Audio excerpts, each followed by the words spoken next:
My name is Christine Swan Lent Gross. Vivian Abalon. Elaine Danforth Harmon. I'm Mickey McLernan Brown. Kathleen Hillbrand. I'm here with Betty J. Williams. Miss Anita Bronken Matthew.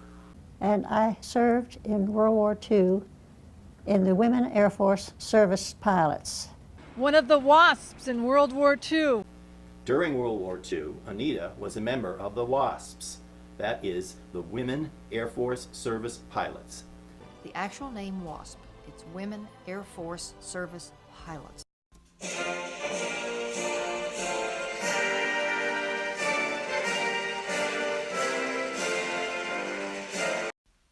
Women did not have huge roles during World War II, but when Pearl Harbor was being attacked, women were called to help out.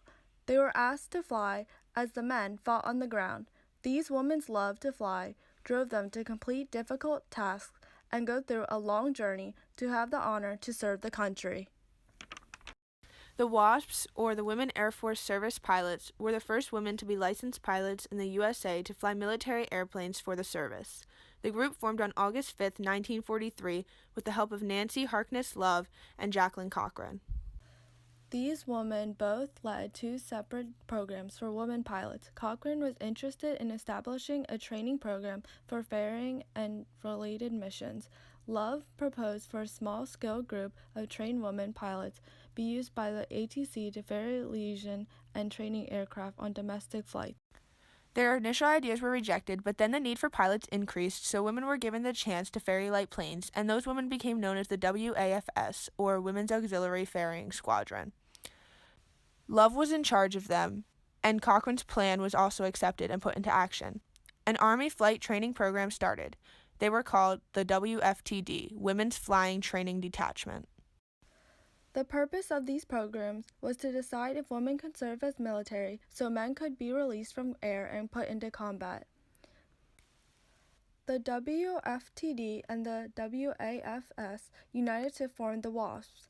Cochran became the director and Love was an executive of the ferrying division of the ATC. They transported cargo and participated in stimulation, strafing, and target missions from factories to bases.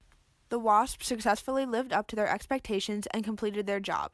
In operational flights, they flew over 60 million miles in every type of aircraft. 38 brave Wasps were killed serving their country. The women pilots were told they were no longer needed and the WASP program ended on December 20, 1944. The legislation in Congress to keep the WASP in the military failed after meeting the opposing group from male flight instructors who became eligible for the draft. The Wasps received no veterans' benefits, and their military life stopped when they arrived home. In 1949, the Air Force offered commissions to the Wasps. 115 women accepted them, and 25 became career officers. These women would never be able to fly military aircraft again. In March 1979, the Department of the Air Force announced WASP duty was considered military service. A memorial was held during the 1986 reunion, and all the Wasps were given tribute and remembered for their service. Fighting in combat had become something women were accepted to do. I would have.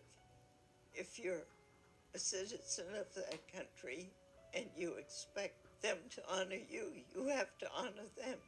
The fact that we took on something like this, and we did help when the men were all going overseas. I think it's an indication of patriotism and concern for the country, and I think we need to keep that going.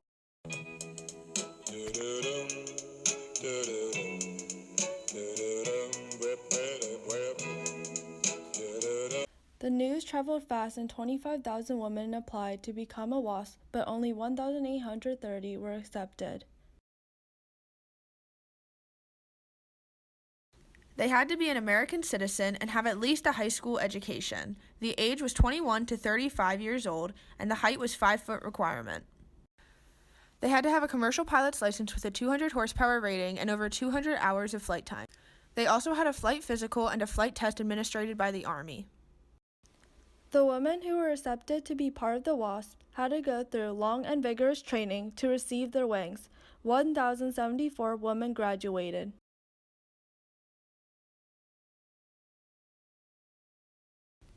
The Wasps wore different uniforms depending on the situation. The Zoot Suit were mechanic coveralls worn by Wasps trainees flying in.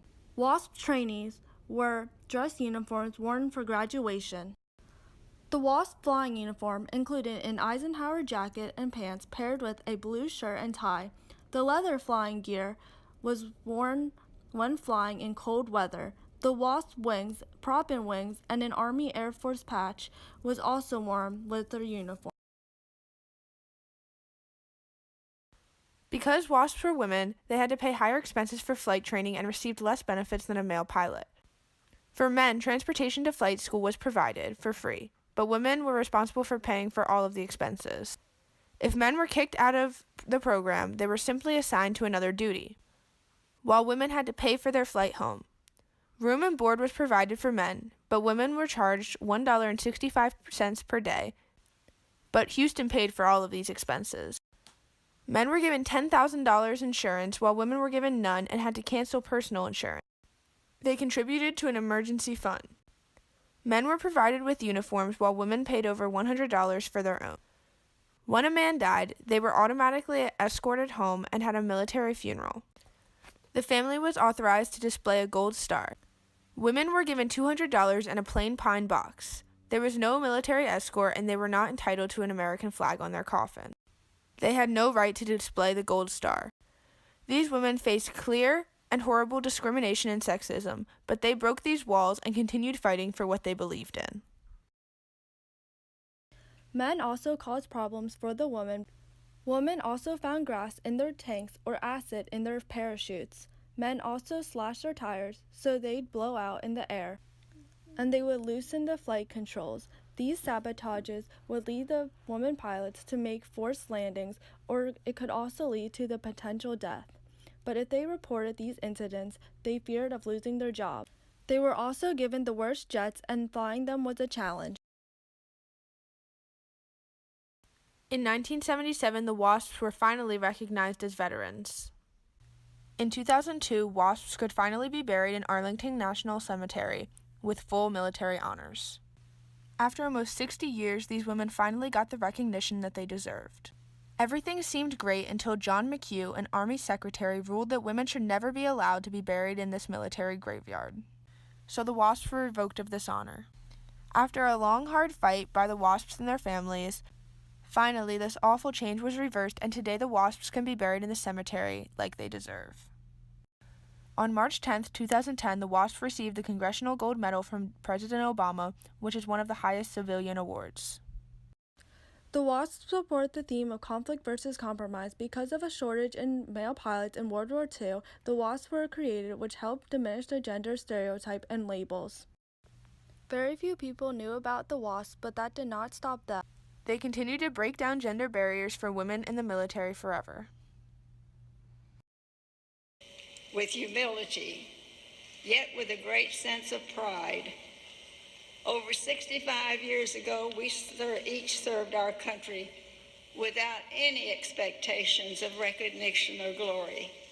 And we did it without compromising the values that we were taught as we grew up: honor, integrity, patriotism, service, faith, and commitment. We did it because our country needed us.